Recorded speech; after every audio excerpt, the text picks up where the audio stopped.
Hello everyone, good afternoon to all of you, and I am Divya Palitra. Today is my second day of presentation in paper number 102, the literature of the neoclassical period, and my topic is presentation, the rape of the lock, Alexander Pope's satirical masterpiece. So now let's discuss in detail. First is academic information, table of contents, and introduction to Alexander Pope and his literary era.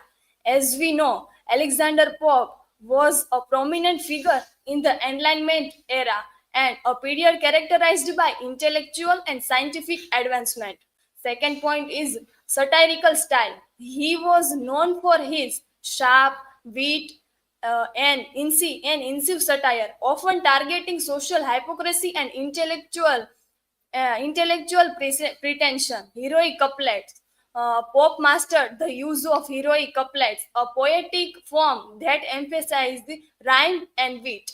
Legacy. His works continue to be celebrated for their cleverness and lasting social commentary.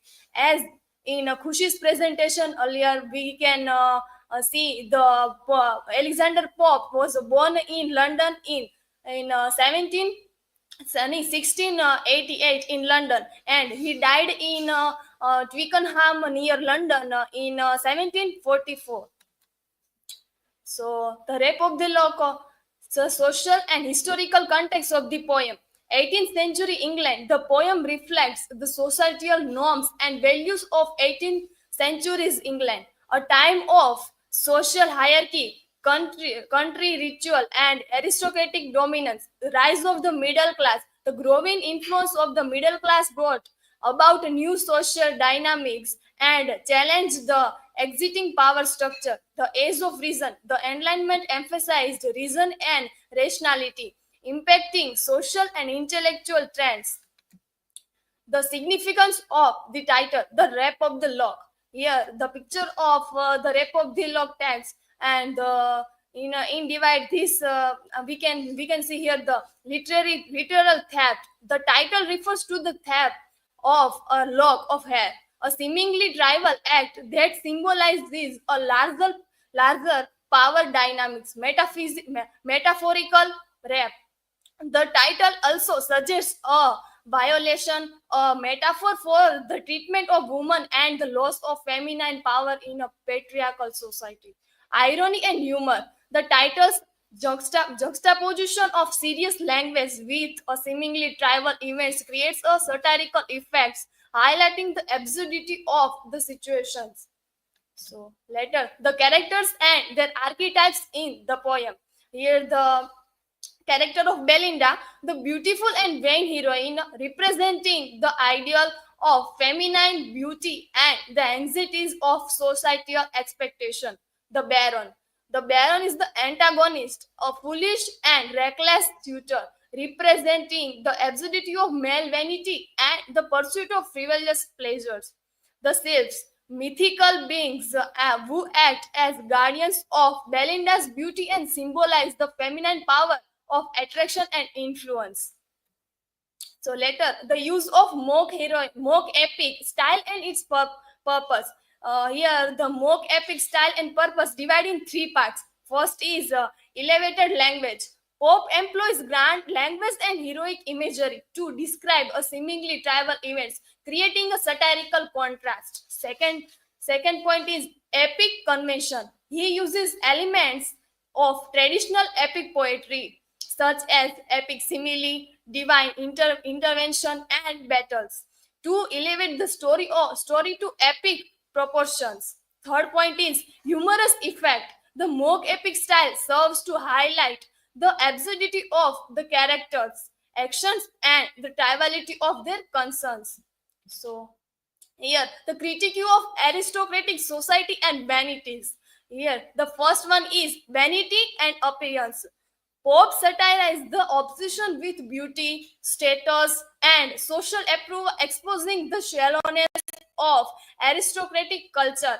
Frivolous pursuits mocks the pursuit of trivial pleasures such as gambling, gossip, and romantic intrigue, highlighting the emptiness of their lives. gender roles. The poem critique the power dynamic of the time, highlighting the limitations imposed on women and the societal expectation they face. So here the imagery, symbolism, and poetic devices. First is the detailed imagery. Pop's use of vivid imagery creates a sensory experience for the reader, transporting them to the world of the poem. Symbolism, object and event in the poem often hold symbolic meaning, representing larger ideas and theme. Poetic device. Pope employs a variety of poetic devices such as metaphor, simile, and personification to enhance the poem's impact. So here is the satirical and humorous aspects of the poem. First is exaggerated reactions. Pope portrays the character's response to the threat as overblown and comical, highlighting the absurdity of their reaction. Second is social satire. As we know, this is a poem is the social satire written by Alexander Pope and is this published in 1712. And maybe this poem is published in miscellaneous so social satire. The poem satirized the social rituals and convention of the time, exposing their artificiality and the shallowness of their purpose. And here the conclusion of the Alexander Pope, the rape of the lock, is that Pope is the true victor in the battle, not Belinda or the Baron. Pope concludes the poem by saying that his poetry will be cherished for generations to come and that he has written a commendable poem to com- commemorate the loss of the lock. And here is my reference. And thank you. So now, if you have any questions, so free to ask.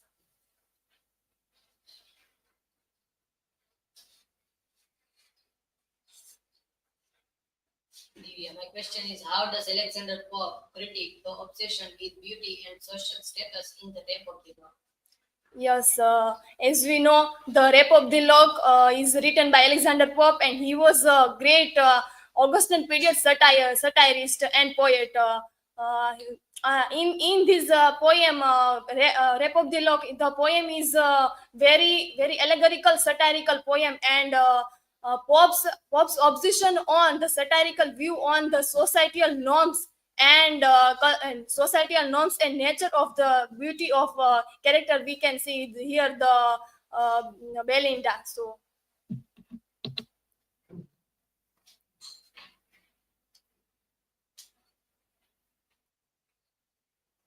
Divya, this is my question for you. What role do poetic devices play in enhancing the themes of the Rape of the Lock? yes, as we know about the poetic device is made for the what about the what about the poet's role, and why he is writing a poetic device as we know, the poetic device is a very larger part in every work of text, like a poem, novel, and also story, etc. But here the Rape of the Lock about the poetic device, imagery, personification, and metaphors are very important because they reflect on societal norms and values. So this from my side, and thank you.